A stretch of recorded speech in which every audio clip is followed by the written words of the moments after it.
Muy buenas tardes, soy la contadora Patricia García. En la clase de hoy vamos a desarrollar la teoría de la unidad 9.922, créditos por ventas. Vamos a ver específicamente la evaluación de los créditos por ventas en las organizaciones, su evaluación contable inicial y la periódica. ¿Qué es un crédito? Es la cantidad de dinero o cosa equivalente que alguien debe a una persona o entidad y que el acreedor tiene el derecho a exigir y cobrar. Es decir, que contamos con dos partes. Una tiene el derecho a exigir y cobrar y la otra tiene la obligación de pagar o de entregar bienes o de prestar un servicio. Cuando hablamos de la normativa, vemos que la RT 9 define los créditos como los derechos que el ente posee contra terceros para percibir sumas de dinero u otros bienes o servicios, siempre que no respondan a las características de otro rubro del activo, porque serán expuestos en dicho rubro. Concepto. Una persona física o jurídica tiene una cuenta por cobrar y por consecuencia otra tiene una cuenta por pagar cuando se dan las siguientes condiciones. 1. Debido a un hecho ya ocurrido, la segunda tiene la obligación de entregar activos o prestar servicios a la primera. La cancelación de esa obligación es ineludible, no se puede desprender de dicha obligación y es probable porque en caso de no serlo no formaría parte de este rubro o de estas cuentas por cobrar. Y en tercer lugar, debiera efectuarse una fecha determinada escrita en el documento, por ejemplo, o determinable, o debido a la ocurrencia de cierto hecho o en el momento en que el acreedor lo requiera, porque a veces la opción de cobrar la tiene el acreedor.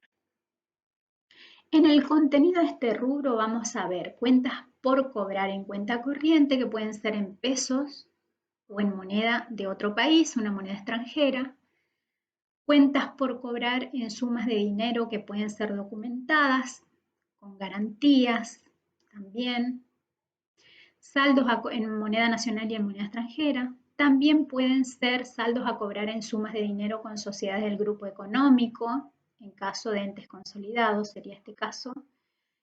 O también podríamos tener otros créditos como los impositivos, que surgen, por ejemplo,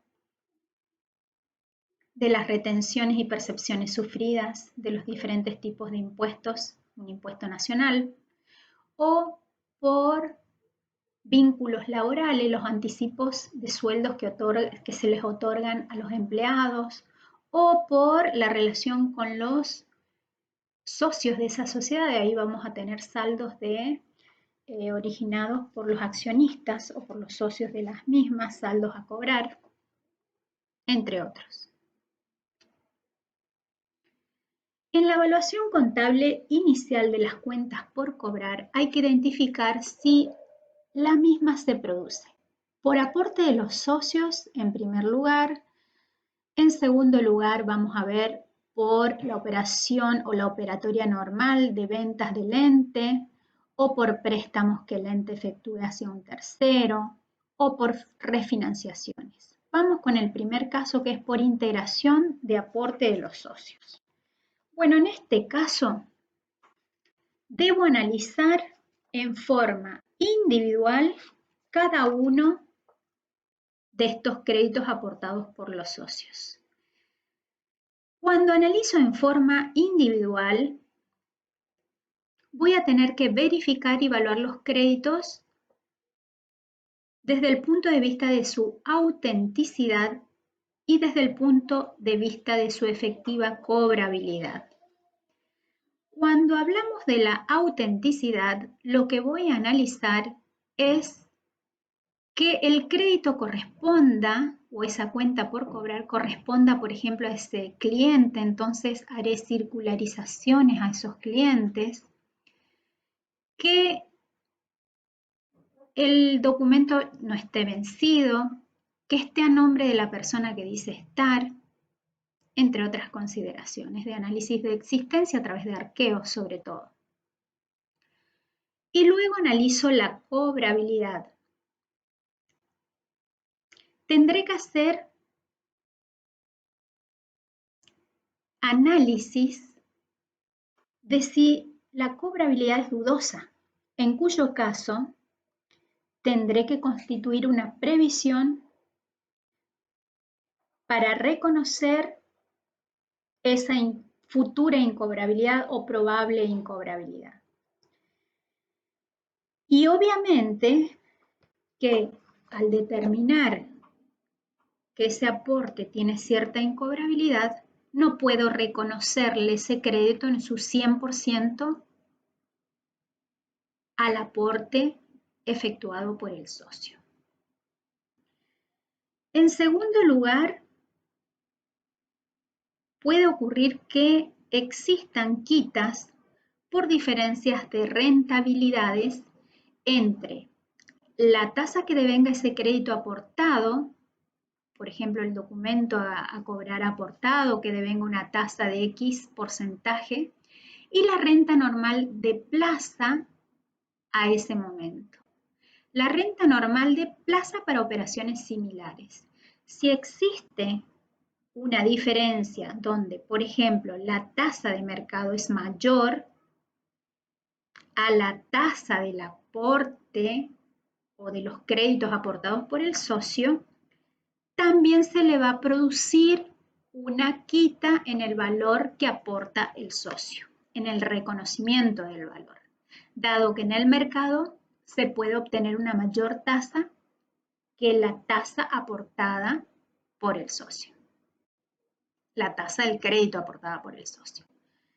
Entonces, ¿qué debo considerar?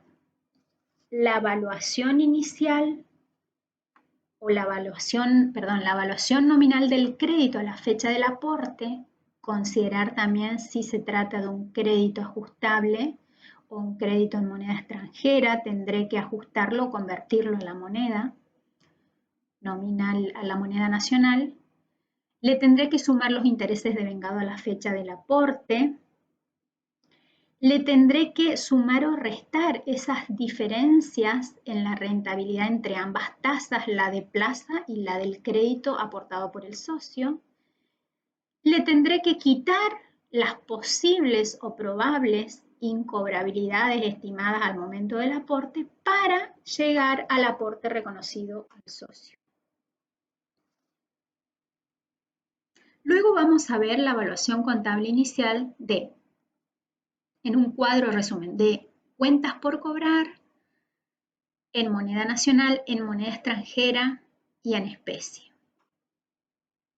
La evaluación contable inicial de las cuentas o créditos por ventas se evaluarán al precio de contado de los bienes entregados o servicios prestados. Siempre es precio de contado, no incluyo los componentes financieros en principio. En el caso de tener préstamos efectuados, pueden ser los mismos en moneda nacional.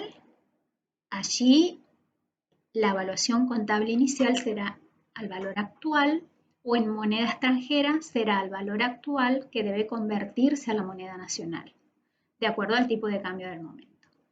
O también pueden surgir refinanciaciones donde allí sí vamos a tener que analizar, en el caso de refinanciaciones, si existen o no cambios significativos en las características del activo. Es decir, que ante dificultades me puedo replantear una condonación parcial de la deuda, es decir, una quita, o una reprogramación de los plazos, en este caso será una espera. Ante dificultades pueden surgir entonces replanteos de plazos o replanteos de pagos. Refinancio los pagos. El valor de incorporación de estas refinanciaciones, como dije anteriormente, se debe analizar si la refinanciación produce cambios significativos en las características del activo.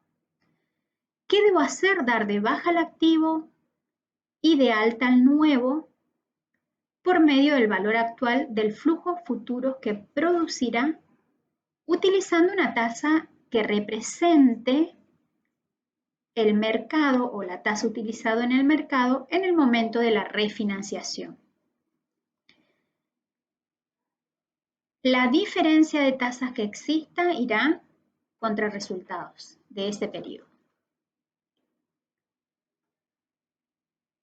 Luego vamos a analizar específicamente qué se establece en la RT 41 respecto a la depuración inicial. ¿Por qué? Esto origina un tratamiento diferencial porque sabemos que doctrinariamente siempre la depuración debe ser al momento inicial. La doctrina es mayoritaria en esta postura. Pero normativamente cuando vemos la RT 41, que es la resolución técnica, que me permite para entes pequeños segregar al cierre estos componentes financieros. Y para los entes medianos me permite segregar al cierre para los créditos a corto plazo, que son los créditos menores a un año. En la RT 17 siempre es al momento inicial, pero en la RT 41, repito, puedo segregar al momento inicial, pero también puedo hacerlo en entes pequeños al cierre. Y en entes medianos, si el crédito es menor a un año, puedo dejarlo, pero es obligatorio la segregación para cuentas por cobrar mayores a un año, en entes medianos. Vamos específicamente a lo que establece doctrina y norma en relación a las cuentas por cobrar originadas por venta de bienes y servicios en moneda nacional. ¿Qué dice la doctrina? Que al momento de la incorporación tendré que tener en cuenta el precio de contado, neto de componentes financieros implícitos de los bienes y servicios entregados, o de los bienes entregados y servicios prestados, mejor dicho. Si no tengo este dato del precio de contado, debo considerar el valor descontado del flujo futuro de fondos que su cobro generará. ¿Qué tasa utilizo? Aquella tasa que habitualmente se recarga para operaciones similares y que refleje las evaluaciones que el mercado realiza al valor tiempo del dinero y los riesgos específicos de la operación, o sea, tasa de mercado. En la medición inicial de nuestras normas, en la RT 17.451, dice que será el precio para operaciones de contado o valor descontado. Coincide con la doctrina, básicamente. En la medición inicial según doctrina para cuentas por cobrar originadas por venta de bienes y servicios en moneda extranjera, será el importe nominal de la moneda extranjera convertido a moneda nacional de acuerdo al tipo de cambio al momento de la transacción, o sea, coincide con la norma contable, doctrina y norma, y para las cuentas a cobrar en especie, decimos que la norma lo que dice es que se medirán de acuerdo a la medición contable inicial de los bienes y servicios a recibir. ¿En dónde está especificado esto? Está especificado en la RT 17.455. La doctrina Biondi, por ejemplo, en relación a las cuentas por cobrar en especie, dice que se debe proceder a su evaluación técnica, o sea, determinar los valores de reposición de los bienes de que se trate, considerando el grado de avance de la manufactura o de la construcción de los bienes o de la prestación del servicio que se hubiera alcanzado esa fecha, obviamente con el límite del BNR. Ahora vamos a pasar a analizar la evaluación periódica. Las alternativas